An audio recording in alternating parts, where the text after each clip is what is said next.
other side, Lamar Jackson struggled, by his own standards. Yeah. It wasn't what he expected. Why did he struggle, particularly against the blitz? Why do you think Baltimore had issues dealing with the blitz at Pittsburgh? You can see in the dropbacks, no blitz 28 times, against the blitz 19 times. And just seemed to have an issue with the pressure. We talked about this, I think, the Bengals game, remember, at home earlier this year? I believe it was you with me. The Bengals game. Of course, we've talked about the Dolphins Thursday night game. Right. They don't have a great understanding of how to beat the blitz. One, I don't think their plan to beat it is that great offensively. And two, Lamar at times, I don't know if he's doing necessarily the right thing either. So it's a little bit of like two things meeting it ahead to, wow, I mean, you shouldn't be having some of these negative plays that they have against the blitz. And I think teams see that, so they keep going to it. They keep going, I don't know if Lamar knows what he's doing or if he's just relying on his legs to get him out of trouble.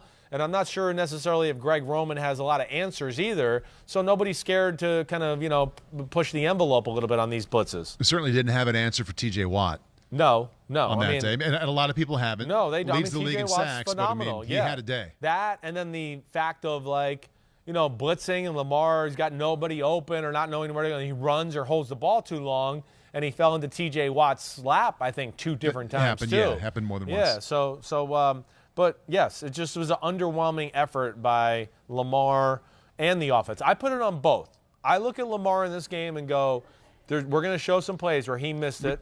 I wanted to show some other plays to go also, like, see, the offense isn't great either. They don't always deliver for him. When you say the offense around Lamar, are you talking about the other 10 guys out there, or are you talking about the plan? The plan itself and the other 10 guys out there. Their offensive line's not at full strength. They got backup running backs. They got third and fourth string running backs playing starting running back for them. And that's been kind of the theme all season. It's the theme. It's not new. They never can consistently run the ball throughout a game. They're the most misleading top 5 running team in the history of football. Because of Lamar. Because of Lamar. Yeah. Exactly right. A few game plan design runs by him and a scramble for 40 yards, and you've rushed for 100 yards in a game. And you go, they're a great running team. And I'm going to go, not when they hand the ball off to the running back. I mean, again, they fall apart after the first drive, the first 15, where they have a few little, wrinkles, or the defense is getting used to how to play the Ravens. And after that, it becomes non-existent. So I think all of it kind of plays together.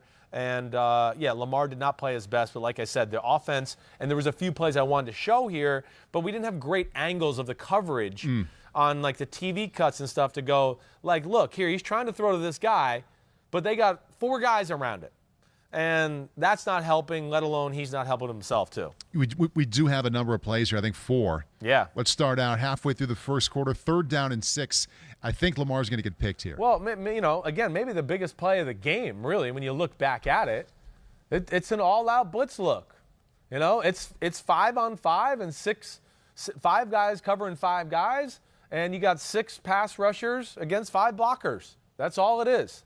And, again, this has reared its ugly head in Baltimore a lot. And what I don't understand here, and basically what we're going to do here is you're going to have Andrews running the post down the middle and Hollywood Brown on a shallow cross, against this blitz. And you're going to see, first off, I don't know why his eyes go over there. You can see, and I mean that with, like, what's over here that's going to be the answer. He's running. If you throw the ball to him, he's going to get hit, right? The route up top, again, you can see the route at the top of the screen. He's playing inside leverage. It's an all-out blitz, so if he stops or do anything, he's going to be ready to jump it. He's thinking the ball's got to come out quick, okay? So there's really no answers. I don't understand why he's looking over there. Here comes T.J. Watt. I understand that. But what I really want to show everybody is, like, here, this is why this guy's running this route. It's for this right here. On this specific play, hey, posts down the middle are good against all-out blitz, but not the way they switch release this. It doesn't work out quite the same. And this play, shallow cross versus all-out blitz, I can guarantee you since training camp they told you, hey, you get hot, look for your shallow cross, get the ball out of your hand. All right? For some reason, he never really gets his eyes to Hollywood Brown. Now he sees T.J. Watt bearing down on him, and he tries to make a miss, and it just makes a horrible decision. Yeah, horrible. Yeah. Horrible. And, and in games like this. You just threw it up for grabs. I mean, it's scoreless in the first quarter. It's the first drive of the game. If you ground it, you can kick a field goal. Kick a field goal against a team that we know is struggling on offense. Threw a Hail Mary. Field goals. I just threw a Hail Mary. Exactly right. So, that of course was a chance for Baltimore to get up, get some momentum, add a few more points on the board, and just a really bad play by Lamar Jackson. Definitely his worst play of the day. For sure. And it came early and would be costly later on. Yep. All right, how about not a Lamar interception, but a Lamar incompletion? Third quarter now halfway through, 3rd down and 4. And once again, in Pittsburgh, inside the Pittsburgh 20-yard line. Yeah, again, here we go. We got quarters coverage, all right? It's quarters. It's 3rd and 4. Boom, boom, boom, boom. Okay? It's going to be over here. All right, let me just make sure. I want to make sure they don't. All right, so it's quarters, and it's quarters carry. All right, sorry. So he's going to carry him up the seam. This guy is going to carry the receiver up the seam. But ultimately, what this play is the exact call for this defense. It's exactly what you wanted. So with all that I just talked about, hitch, go, clear that guy out. None of these guys can get in the way. You're going to create a one-on-one with Devin Bush and your number one passing target in Mark Andrews. They're going to run a jerk route. This is what you want. This is why you call the play, all right? And here you go. Here we are now. See? So you got a good feel for everything we got, right? It's quarters across the board. There's nothing. He's carrying this guy just in case he tries to run a beater. They're not going to let you run the little, seam vertical beater and cross the face of the safeties and give an issue there. So here you go. You got one-on-one. He's going to run a little stutter and then come across. He runs a jerk route. We call it a jerk route because you're supposed to make this guy look like a jerk, all right? And it's because you can do sit down and curl up. You can fake that way and break back out. You can fake out and go back across. He gives a little stutter, and he's open. Again, this is the NFL. That's open. It's a first down. Throw it on him. Didn't even look at him, though. Thank you. Yeah. That's exactly what I don't understand. Like, he looks at him like right. I don't know if he looks at him there or not. I don't know what he's looking at here. It almost looks like he was looking at this guy thinking, I might get that down the middle of the field. If he really was looking at Andrews, he would have liked what he saw. Right? Yes, right. I don't know why. You're exactly right. So there he is, eyes here, never gives him a chance, all right?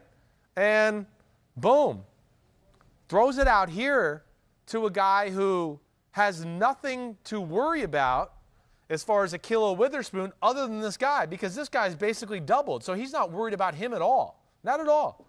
It's him. And watch. When he throws, I want everybody to watch too. So this is just, if you want to throw this ball, you get the ball, set hut, take a drop, and you go right to it, right?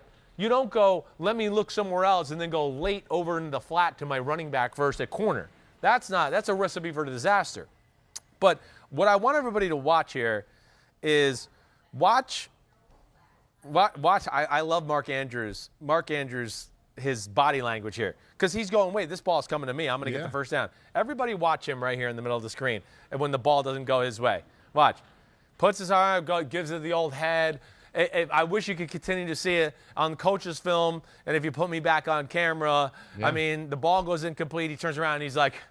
It's like, this is why they pay me. This is why I'm one of the highest paid tight ends of football. It's me on Devin Bush. I did my job. I did his job. I got open. And, again, leaves an opportunity for them to get the first down, maybe score a touchdown, and put a not good Pittsburgh offense in an uncomfortable position. Let's go later, third quarter, 1 minute left. It's now Ravens up 10-3. This is 3rd down and 10. 3rd down and 10, all right. It's a little bit similar to what we talk about on the first play. All right, it's all out. Once again, all out. Again, and what we've learned from all out the last few weeks, right? When you start to see this look as a quarterback right there, the old picket fence, wait, something's up. Something's up. And, of course, you see, here's the other 7 guys at the line of scrimmage. All coming. They're all coming. And, sometimes when you do these 7 guys, like we talked about before, guys end up in the same gap to where even though there's only 6 blockers, they kind of eat each other up. And you'll see here, he's got great pass protection. He's got great pass protection. And within that, this is how they're covering this. This is what it's also it's a good disguise, but you should know this as a quarterback what this means right here. But what they're really doing here, let me just make sure I got it right. It's man there, Minka's man here on Mark Andrews, and Edmonds is actually covering this guy. All right? Yes. So there's a little knowledge of them obviously going, wait, I think they're going to come across the field. All right? One. He's 20 yards away from him. He's 20 yards away. But his eyes, if you can see him, they're right over there. And it's hard to really see on this cut again, but you can see he's going over there. All right? Did you see him in the corner of your eye? Right? He's going over there, and he's going to end up going down on a little bit or over towards him to cut him off in the shallow cross. Now, there's two things here. One, like, why are we leaving the pocket? That's the first thing I want to say. Pocket's good. Like, you want to fade away a little bit or do something like that? Sure. But why run out to the right? And the other thing is, like, he has inside leverage on Minkah Fitzpatrick. With this safety who comes down, and, you know, you just got to trust me or go watch Coach's film on NFL Game Pass. Trust me, he's here. He's going to break across Minkah's face on the post route, and if he just fades away like we talked about or just stays on his back foot, you could just throw the ball up, and you're going to get a big play. And instead, he leaves the pocket too early. You know, now he's trying to make something happen. He actually almost gets a completion here, unbelievably. Oh, but here we go. I forgot we had this angle. All right? So now you don't have to believe me. You can just see it for yourself. Here we go. Look. See what I mean? He's here. Pocket's still clean. Just hang in there, and you're going to be able to throw this. Look, you don't have to worry about him because his bright lights are all over that guy. Is he open? I know. So that's what I mean. Look, and this is what this route's for. Again, I've been coached by too many people, whether it's Josh McDaniels or John Gruden, whoever. This is what that route is there for. You want to be able to, okay, the pocket's good. Cut to me on camera if you can. Pocket's good. All right, I know they're coming. It's an all-out blitz. Boom. Just throw it up. That's all you got to do. Yeah. That's all you got to do. You know what got him? Is that feeling as a quarterback, they're bringing 7. I'm sure I'm going to have to run away from it. Right? I think so. I think you just, at times, you get that and you predetermine and think, they're not going to be able to protect me here. You know, but he looks at the rush and looks like he sees like nobody's there. I mean, I don't know. I'm surprised he left so early. But you're right. He is so open. He being Andrews, you could back up and flick it 50 yards and just, get it out there. Exactly. He can run under. Right. It doesn't have to be a perfect pass. Yes. It just has to be thrown. That's right. It's like Derek Carr did it to the Ravens week 1, I think 2 different times. Yep. It's the same type of thing. Yeah, on this field. Yeah, it was it was at home in Vegas. But Derek Carr threw a deep post against the Steelers too. You're right, but it wasn't against All Out. Okay. You're right. But we talked about that play. Yeah. Good memory by you for a 50-year-old. But this to me, they're going to continue to see this because they just seem to screw it up every week. Especially if that's the response. Exactly right. Yeah. People are going to go, wait, I don't know about their answers, and I don't know if Lamar really recognizes what's going on. And I think we have the final play of the game, the 2-point conversion. It's 20-19. Yeah, there it is. 20-19. It was a great call. Almost Great call. went the Ravens' way. Great call. And to add to it, hey, of course T.J. Watt makes things ugly and tough here, right? It's going to be 1, 2, 3, 4, 5, 6 coming, all right? It's man.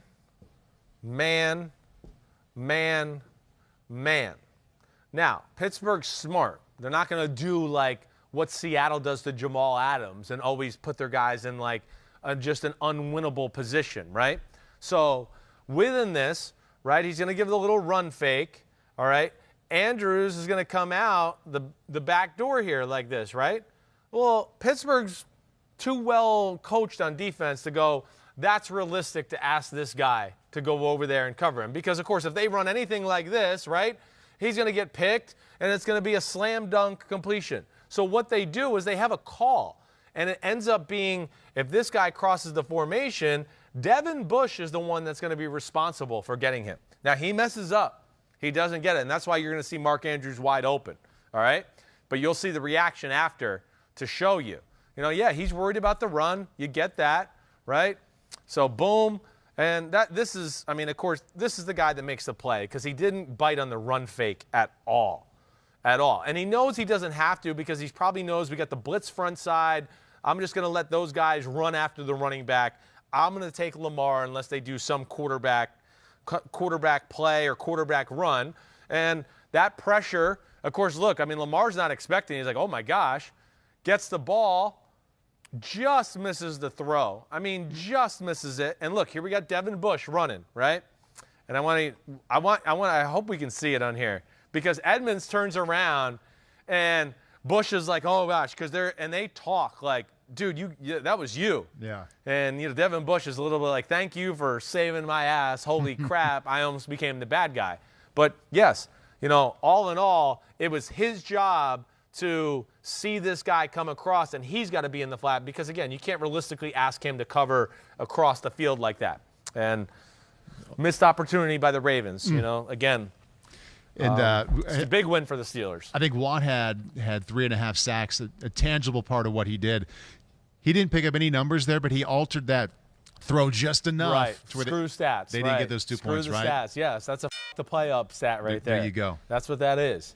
The most important play he of the got game. in the way. He's the reason the ball was off target. Right. Lamar had to get it off quicker than he wanted to. So great job by him. Hi, I'm Mike Tirico, and thanks for watching. Make sure to hit subscribe for the latest news and highlights from NBC Sports.